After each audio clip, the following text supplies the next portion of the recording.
and then I'll hand it off to Randy. The deal was, it wasn't me.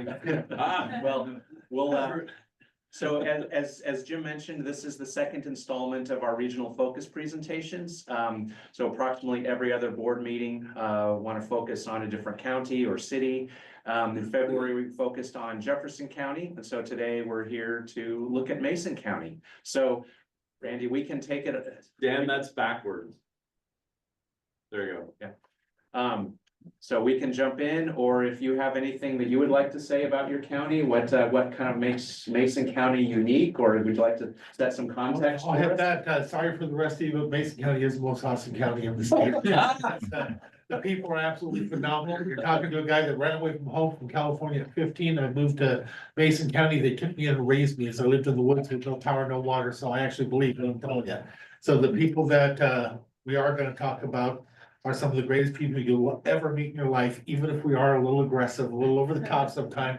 They not only will be the first ones to kill you, they're the first ones to defend you when anybody else comes to kill you. So other than that, it's up to you. With that context. Yeah. All right, then with that, I think we'll go to Dan, perhaps, to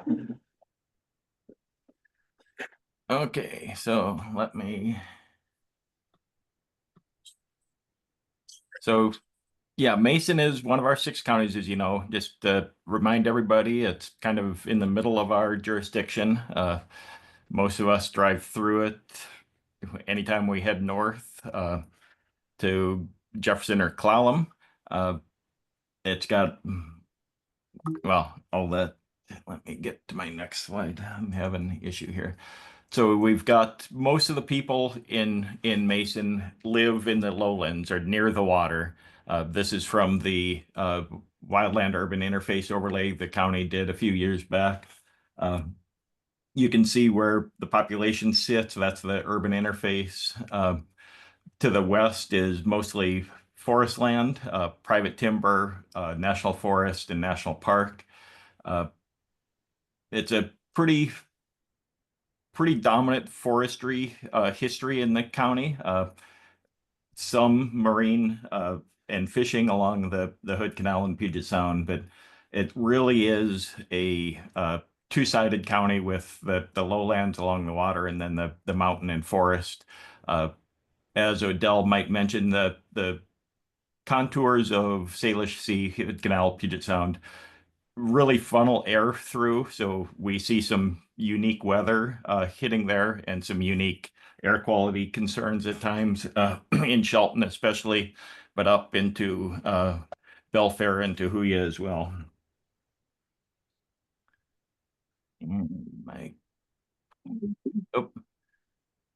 So not super heavily populated, 1 household per 40 acres on average, 68,000 residents, according to the 23 census. And they are growing since 2010, about 13% in population and in the last 15 years.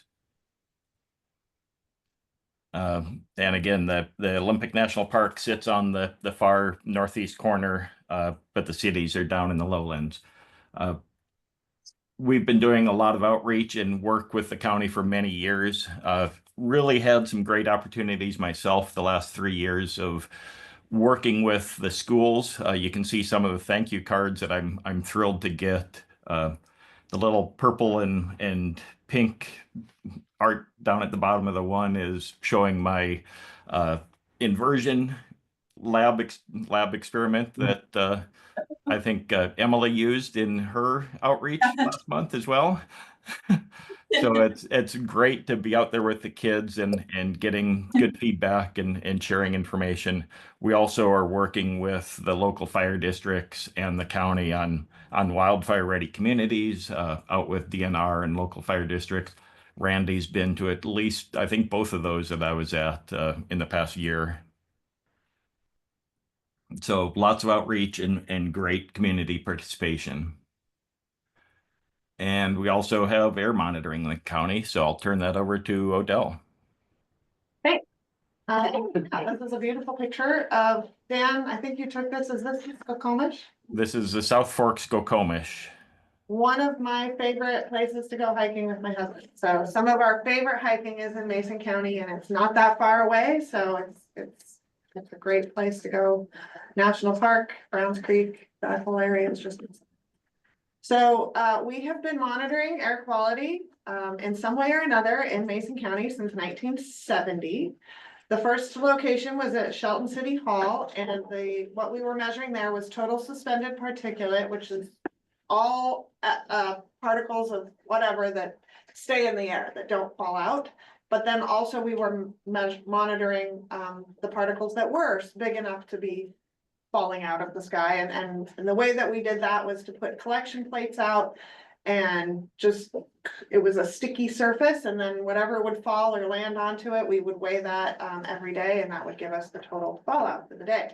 And I apologize, I actually, while I was looking through our historical records, I found some tapes of the fall, like literal tapes that had the particles on them. And I will probably try and remember to bring those for the Grays Harbor. I actually think they were from Grays Harbor when we were doing fallout there.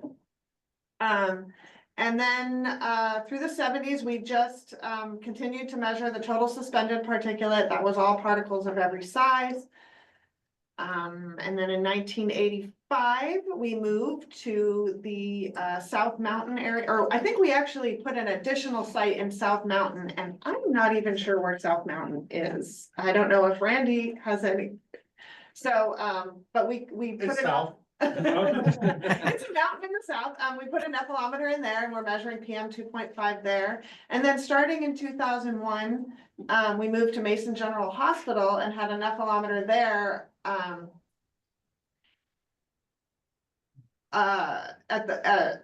Measuring PM 2.5. And if I haven't explained for anyone that doesn't know, the total suspended particulate was all particles, but research in the 80s and the early 90s showed that the real health concern was on the smallest particles in the atmosphere. And so that was any particle whose diameter was 2.5 microns or micrometers or a millionth of a meter in size. And so we switched over from measuring the total suspended particulate to the very smallest particles in the atmosphere.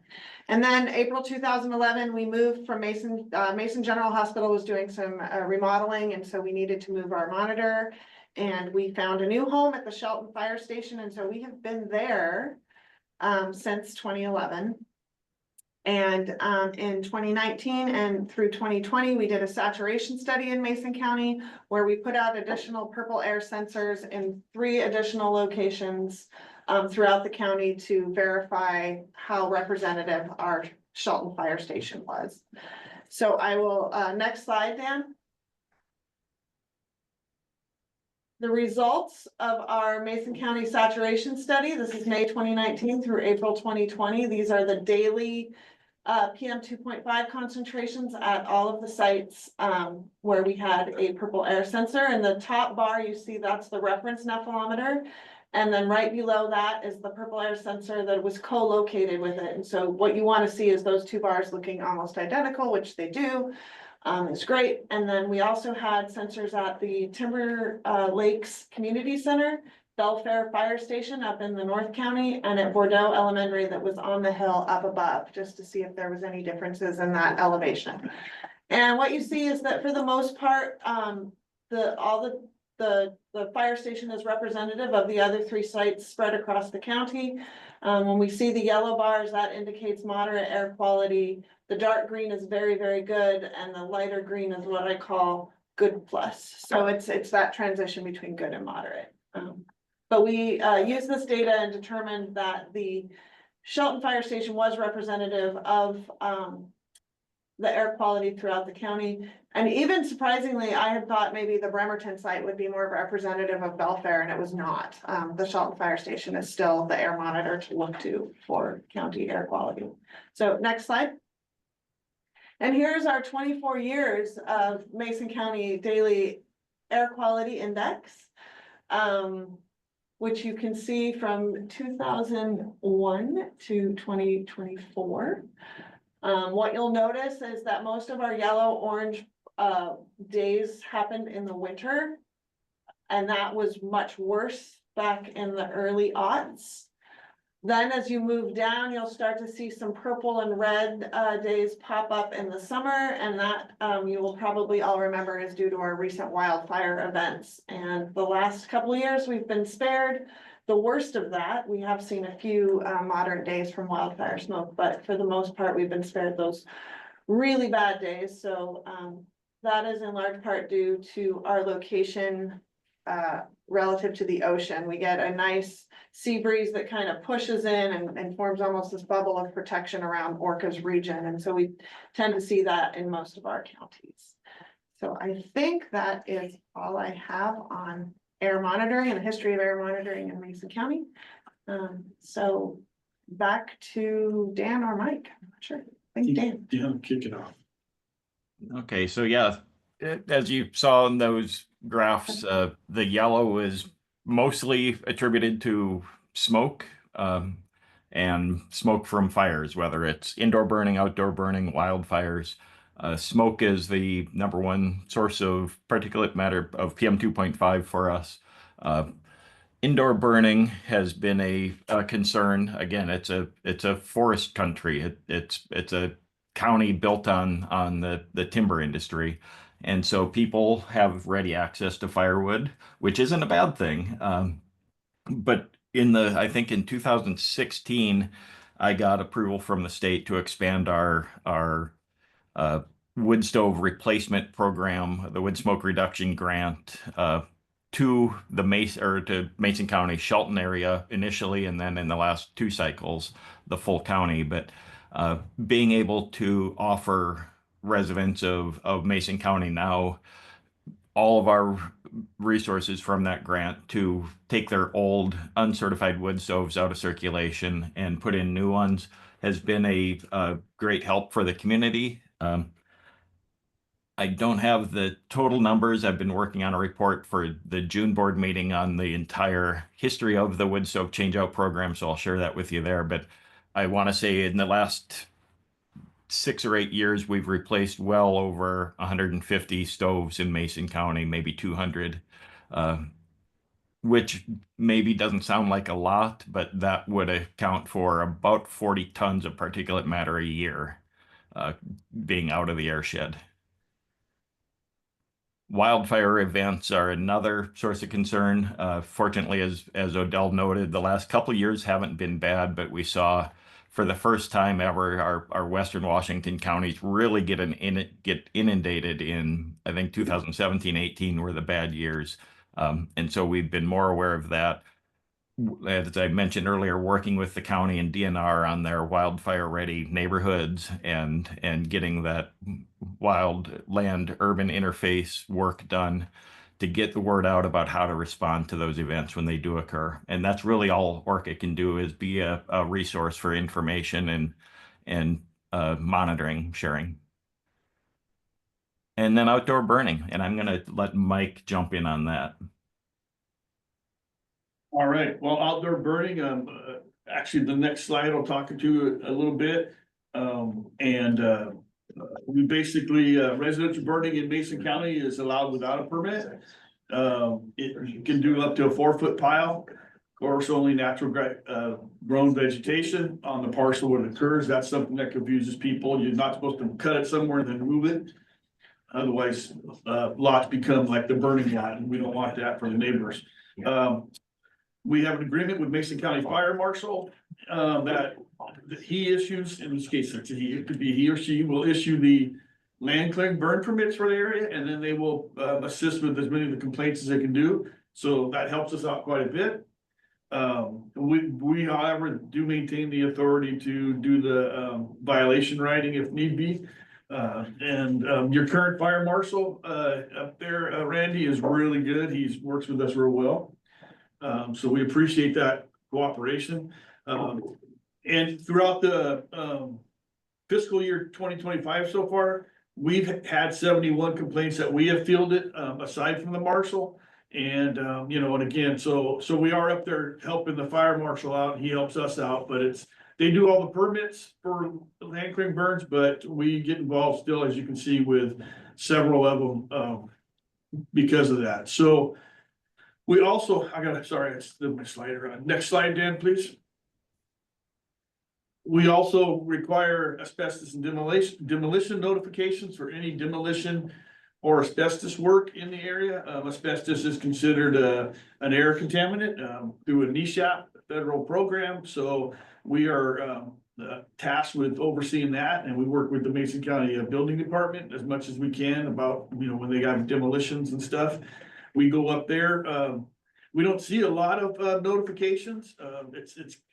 We rely on the building department and the county to really get the word out when people come in for permits to rebuild or remodel.